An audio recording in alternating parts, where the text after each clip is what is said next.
hasil dari setelah kita copot linernya dengan alat yang saya tunjukkan tadi.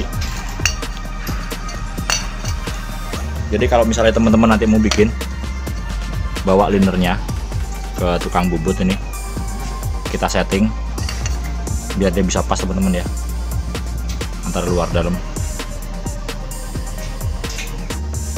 ya. Sangat-sangat murah, tapi bisa menghemat biaya dan mempercepat pengerjaan kita dari segi waktu, biar nggak mudah mandir ya. Kalau serta bodem atau palu.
Pemasangan liner atau boring dengan tipe mesin 4JB1